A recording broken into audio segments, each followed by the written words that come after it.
इस कार्यक्रम के प्रायोजक है कृषि एवं किसान कल्याण मंत्रालय, भारत सरकार। हर जोखिम से निकल कर फसल आए, सुरक्षित हो जाए।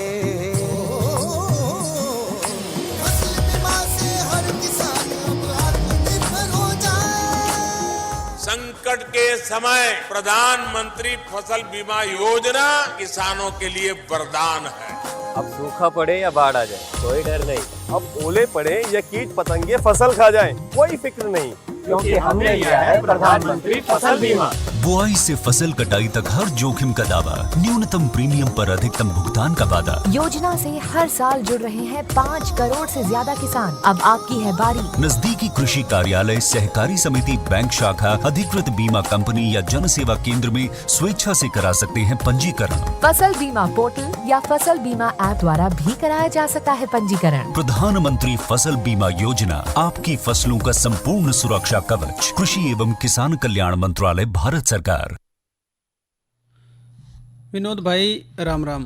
प्रीतम भाई आपना भी राम राम, और कार्यक्रम सुनने वाले हमारे सारे बहन भाई ने हमारी दोनों की राम राम।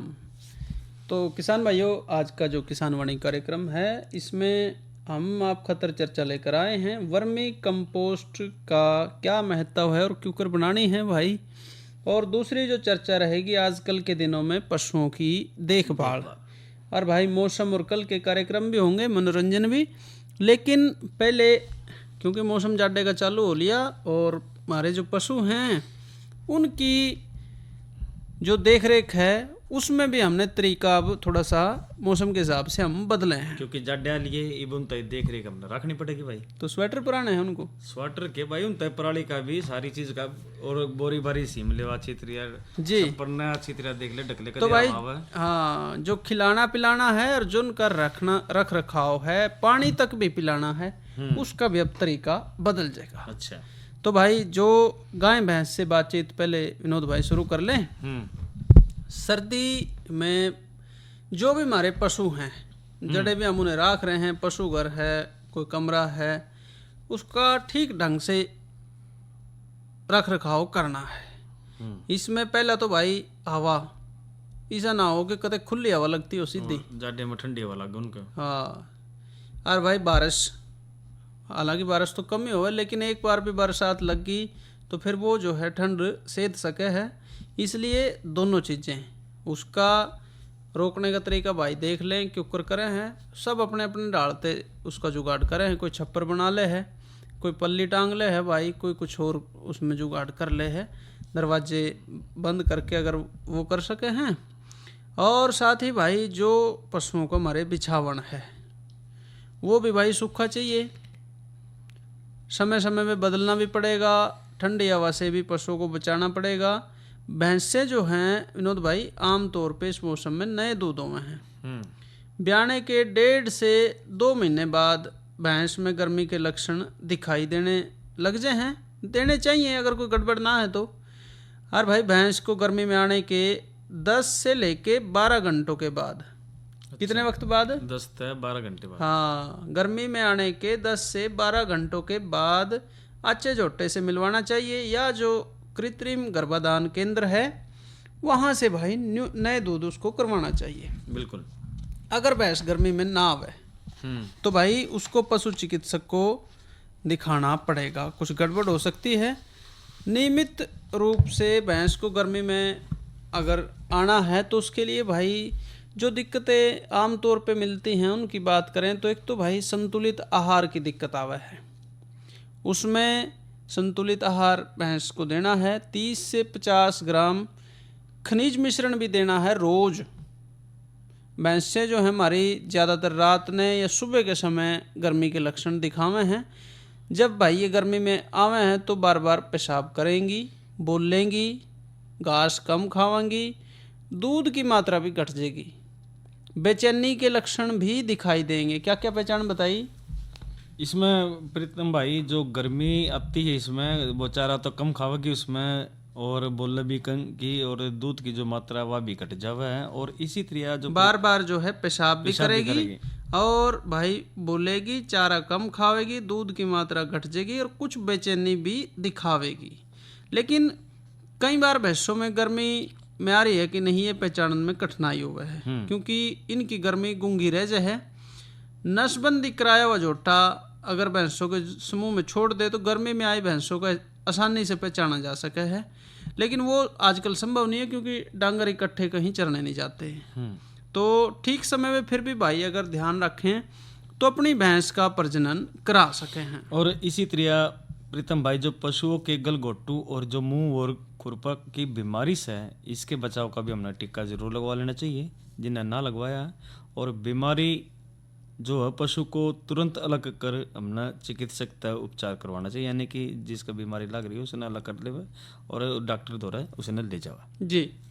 और अपने पशुओं को जो कृमि नाशक दवाई है वह जो डॉक्टर है पशु चिकित्सक कि उसकी सलाह से ही हमने पिलानी चाहिए। और जो दुधारू पशुओं को कृमिहीन न किया जाए तो उनमें दूध देने की जो क्षमता है वह छोटी आयु के पशुओं से विकास उसमें घट जाता है।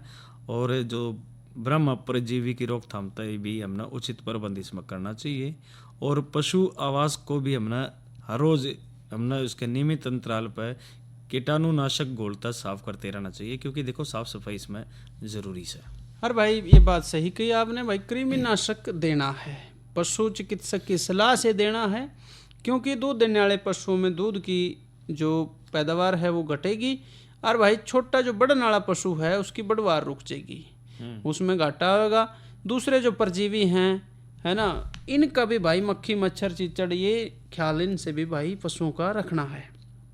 और भाई बरसीम के साथ, बरसीम भाई अब इस्तेमाल कर रहे होंगे, बरसीम के साथ सूखा चारा ना दिया जाए। और बरसीम गिल्ली हो तो पशुओं के पेट में गैस के कारण भाई अफारा आ सके है, यानी बरसीम की गिल सूखा कुछ मिलाया नहीं और गिल्ली है बरसीम तो अफारा के अनुसार थोड़ी ठंडक रहा है जी। इससे बचने की खातर भाई पशुओं के वजन के हिसाब से 2% सूखे चारे को उनके आहार में जरूर मिला लें। अगर अफारा आ जाए तो पशु को 50 से 60 मिलीलीटर तारपीन का तेल, 10 ग्राम हींग, आधा किलोग्राम सरसों या फिर सरसों ना हो तो अलसी का तेल, ये मिला के देने से अफारा ठीक हो जाए है। क्या मिलाना है भाई?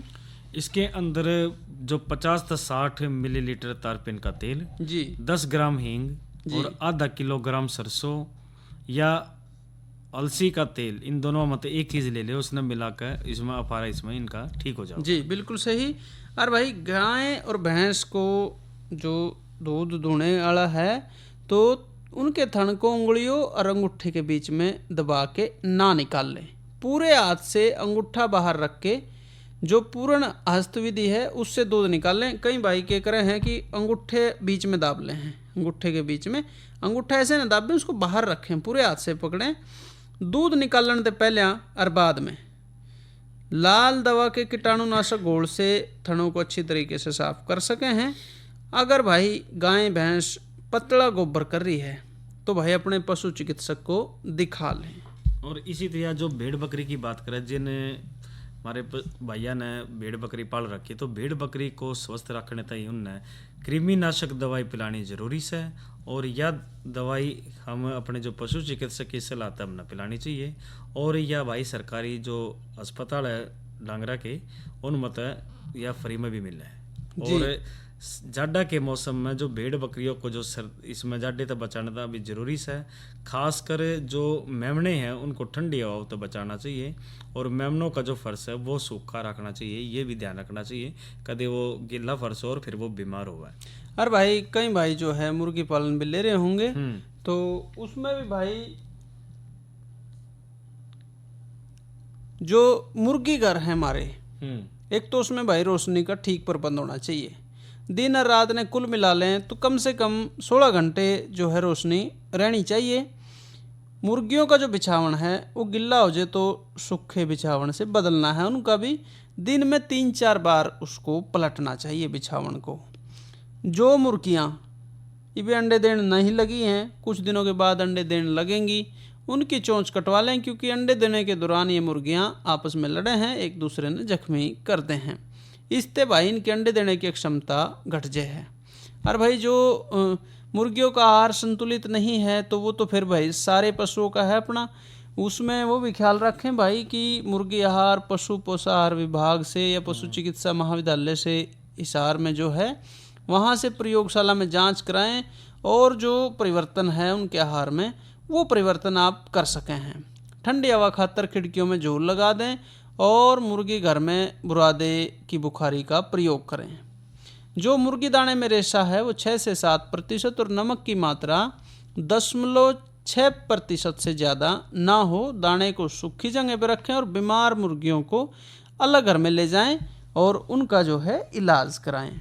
तो ये बात भाई मुर्गियों की, और पशुओं की देखभाल भाई ठीक होगी तो सुथरा दूध मिलेगा, और भाई लापरवाही होगी तो फिर हमें नुकसान होगा। इसलिए भाई ख्याल रखें अपने पशुओं का और साथ में अपना भी।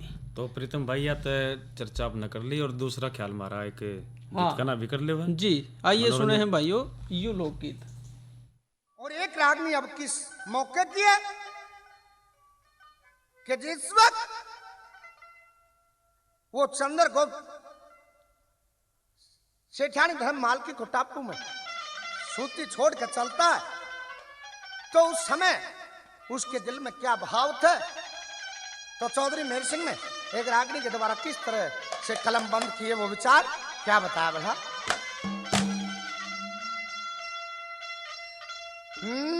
बोला रे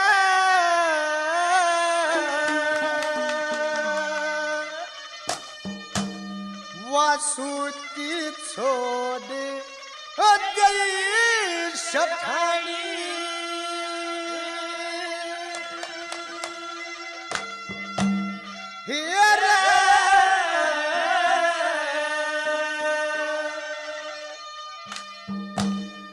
बिस्तर परत होया खड़ा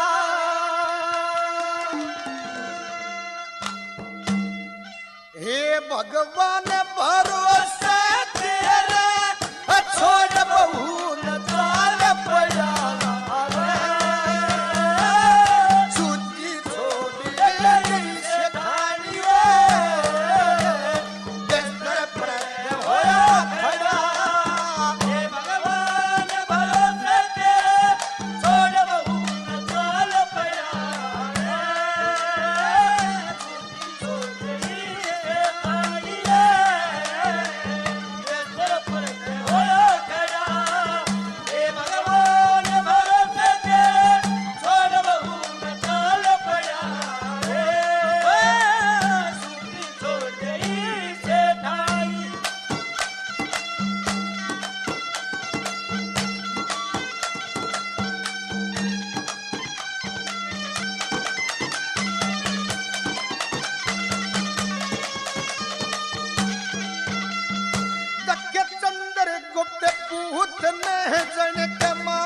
बनी चोरती यादारी माँ बापा होया गलता हे मालक तेरी गद्दी नारी हापड़ के हमारा करनी रहोगी मन साकी तबेदारी।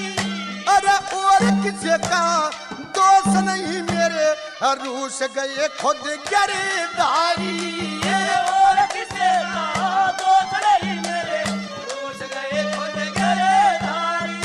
अरे क्यों कर ठाऊ रे क्यों कर ठाऊ उठता खोना यो हरिचंद याला जबर घड़ा रे सूती छोड़ गई सेठानी रे बिस्तर पर होया खड़ा हे भगवान भरोसे तेरे छोड़ बहू न चाल पड़ा सूती छोड़ गई सेठानी।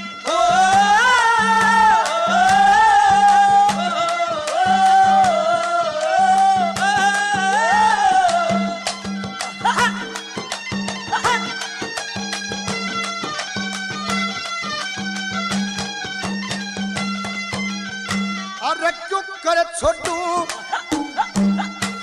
एक क्यों कर छोटू ना छोटी जाति में क्यों कर छोटू ना छोटी जाति सब तेरी लाचार बनाना ओढ़ परी संगरी गोरी इस गोरी का भरतार बना नाना रे धोना सब छूट जा इस वक्त बेकार बना उस ईश्वर की मेरा भरी जब मेरा तेरा प्यार बना उस ईश्वर की मेरा भरी जब मेरा तेरा प्यार बना अरे दोनों आँख बांध प्यारी थी राही में दिया गाड़ छड़ा छुट्टी छोड़ से भारी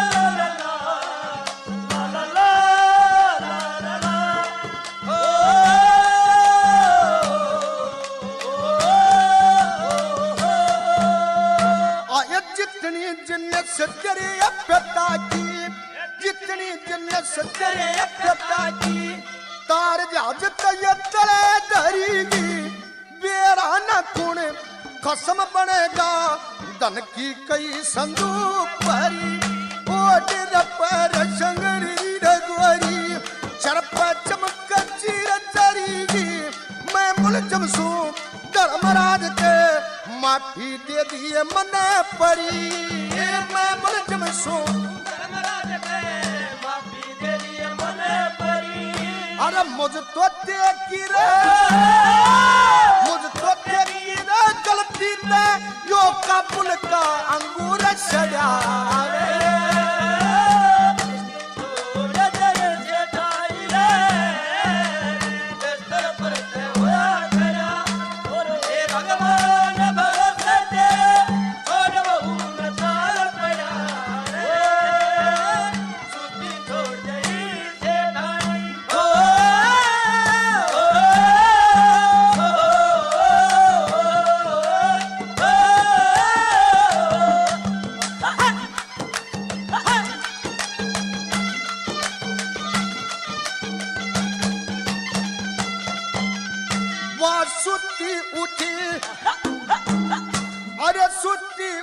सदन टोवेगी या सुती रे उठ सदन टोवेगी रोवगी अखियां खोल पड़ेगी टप्पू में ना जहाज दिखे कौन पटाव तोल पड़ी क्या सर क्या सिर ढेरी रे मेहरी लुट जागी बेबोल पड़ेगी मेरे संग के आग प्रेम की साची बाणी बोल पड़ेगी मेरे संग के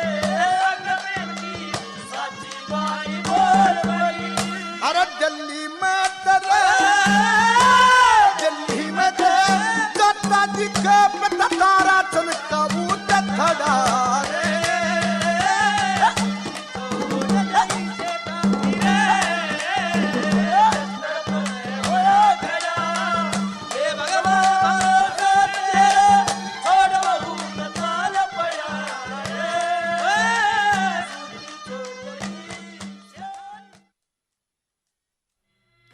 और भाई ये थे रणबीर सिंह और साथी।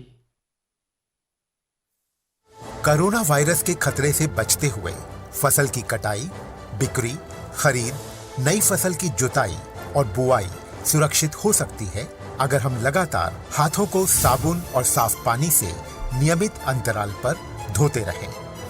नाक, मुंह को मास्क, गमछे या कपड़े से ढक कर रखें। आंख, कान, नाक, मुंह न छुएं।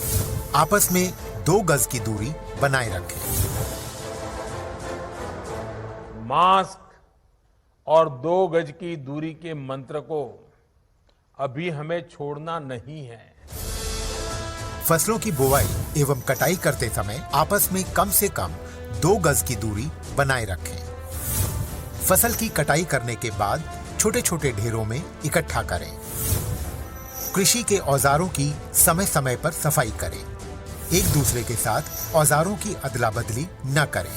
श्रमिकों के शौचालयों और हाथ धोने की जगह की ठीक से सफाई जरूरी है। बुआई, कटाई एवं मड़ाई के दौरान इस बात का ध्यान रखें कि इन स्थानों के आसपास कोई थूके नहीं। कंबाइन, हार्वेस्टर, थ्रेशर, जुताई और बुआई की मशीनों को इस्तेमाल से पहले साफ करें। मशीनों के इस्तेमाल से पहले और इस्तेमाल के बाद हाथ साबुन से साफ करें। वाहनों, बोरियों, थैलियों और पैकिंग के दूसरे सामान की साफ सफाई पर भी खास ध्यान दें।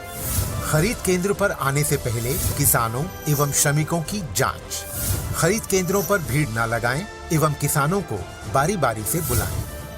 गोदामों पर खरीदी हुई फसल को लेने में शीघ्रता करें ताकि किसानों एवं श्रमिकों को रुकना ना पड़े। कोरोना के खतरे से बचाव और अधिक जानकारी के लिए आरोग्य सेतु ऐप डाउनलोड करें। देश में खाद्य सुरक्षा के ये सिपाही भोजन की निरंतर उपलब्धता को सुनिश्चित करते हैं। किसान स्वस्थ रहें तभी हम कोरोना वायरस से जीत पाएंगे, आगे बढ़ पाएंगे। किसान सबल, देश प्रबल।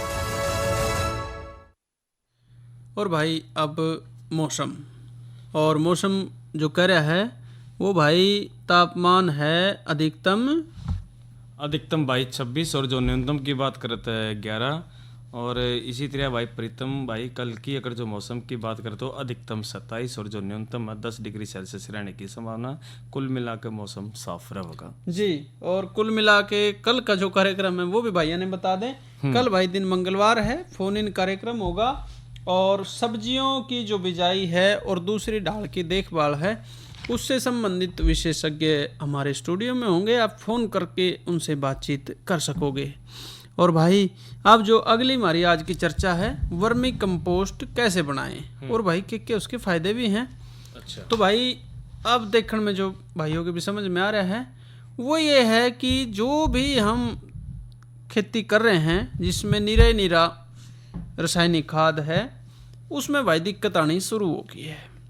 तो इसलिए हमें वर्मी कंपोस्ट का जो इस्तेमाल है वो करना चाहिए। और सघन खेती में जो भी प्राकृतिक खाद है, जो गोबर की है, कंपोस्ट है, हरी खाद है, उसका फ़ायदा है। गोबर की खाद कम मात्रा में उपलब्ध होती है, हरी खाद भी कम मात्रा में प्रयोग होती है। जैविक खाद का प्रयोग बढ़ाने खातिर भाई केंचुए द्वारा कंपोस्ट बनाने की विधि जो है वो इस्तेमाल कर सके हैं। सबसे बढ़िया विधि है भाई, इसमें जो कंपोस्ट खाद तैयार होती है उसने ही वर्मी कंपोस्ट कहवे हैं। और इसमें जो नाइट्रोजन, फास्फोरस और पोटास की मात्रा है वो 1 से लेके 2.25 नाइट्रोजन, 1 से लेके 1.5 तक फास्फोरस और 2 से 3% तक पोटास की मात्रा इसमें रहवे है। और प्रीतम भाई जो इसकी मुख्य सावधानी की बात करें तो जो वर्मी कंपोस्ट है वो छाया में बना हुआ है। जिस तरह छायादार वृक्षों या छप्पर के नीचे हम उसमें बना सके हैं। और इसी तरह जो वर्मी कंपोस्ट बनाने के लिए हमने इसी जगह का चुनाव करना चाहिए जहाँ पानी जमा ना होता हो। और बनाने की विधि की बात करें तो वर्मी कंपोस्ट बनाने की जो बात है इसमें 2 विधि है। एक तो है गड्ढे में बनाना और दूसरा मेड में बनाना। गड्ढे में बनाने की बात करें तो केंचुओं को जो ज़्यादा गर्मी या सर्दी तक बचाना था हमने वर्मी कंपोस्ट गड्ढे में बनाई, हम इसमें बना सके हैं। और गड्ढे की जो लंबाई है वो ज़रूरत के अनुसार और चौड़ाई और गहराई क्रमशः हमने 90 सेंटीमीटर तक 60 सेंटीमीटर इसमें हमने रखनी चाहिए। हाँ, तो भाई जो भाई कह रहे हैं कि चौड़ाई 90 सेंटीमीटर और गहराई 60 सेंटीमीटर और लंबाई जितना आप बनाना चाह रहे हो उतना, ये है खड्डे में बनाने वाली विधि। साथ ही भाई मेड में बनाना यह भी बढ़िया विधि है, बहुत बढ़िया है। इससे जो है वर्मी कंपोस्ट जल्दी भी तैयार हो जाए है क्योंकि हवा का संचार और देखभाल वो केंचुए की कार्य क्षमता बढ़ जाए है उसकी वजह से। और जो मेड की लंबाई है वो जरूरत के हिसाब से, और चौड़ाई और गहराई वही 90 और 60 सेंटीमीटर रख सके हैं। तो जो इसमें चाहिए वो भाइयों से साझा करेंगे बात कि भाई एक तो फसलों के अवशेष बनाने खातर कूड़ा करकट, यानी कि अगर 100 किलो कुछ डाल रहे हो तो उसमें से 60% हिस्सा फसलों के अवशेष और कूड़ा करकट का चल जाएगा। गोबर जो है 30% ले सके हैं, ताज़ा या फिर 20-25 दिन पुराना तो हो। खेत की मिट्टी 10%, और भाई ढकने खातर कड़वी या पुरानी बोरी। फिर भाई पानी और छाया, जो कर भाई ने बताया कि पेड़ या छप्पर के नीचे हो, ये सामग्री चाहिए, ये सारी हमारे पास उपलब्ध होती है। और इसको तैयार करने की जो विधि है भाई, दोनों विधियाँ भाई ले सके हैं, जिसमें सबसे नीचे 12 से 15 सेंटीमीटर यानी कि 5 से 6 इंच मोटी परत कड़वी या सरसों या फिर दूसरी भूसे की कोई भी परत बिछा लें।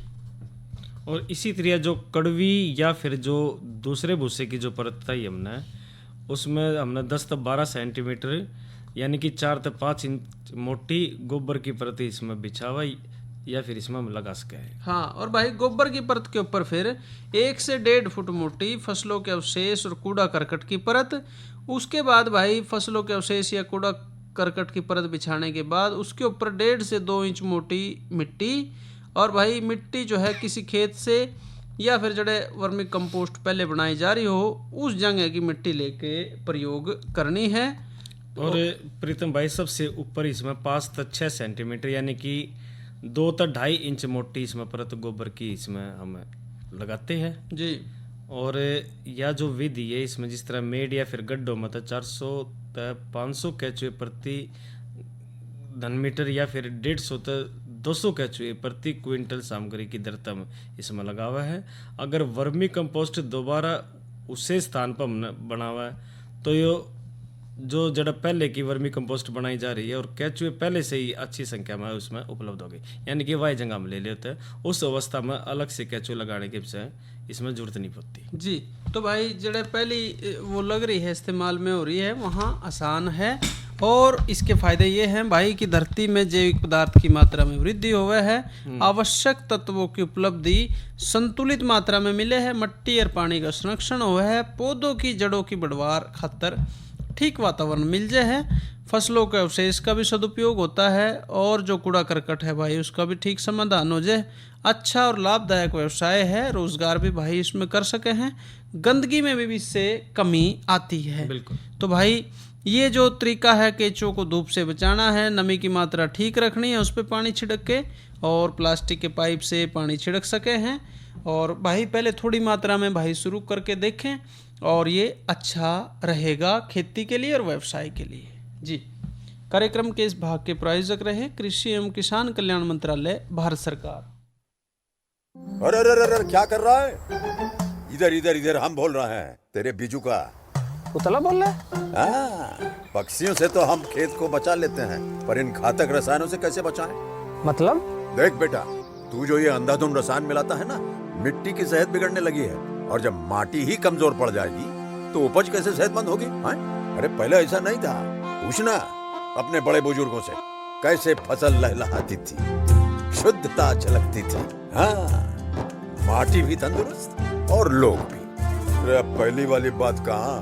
पर अब तो सब यही डाले हैं। सब नहीं, आज भी लाखों जागरूक किसान परंपरागत विधि से फसल उगा रहे हैं, खर्चा कम और उपज की कीमत भी बेहतर पा रहे हैं। सच है? रे बेटे, एक्सपीरियंस से बता रहे हैं, धूप में बाल सफेद नहीं किए हैं। हाँ। ठीक है भाई, मैं भी आज से जैविक खेती शुरू करूंगा। माटी से प्रेम की परंपरा है, परंपरागत खेती। और भाई कार्यक्रम किसान वाणी का समय ही तक भाइयों से इजाजत लें। अच्छा भाइयों, राम राम।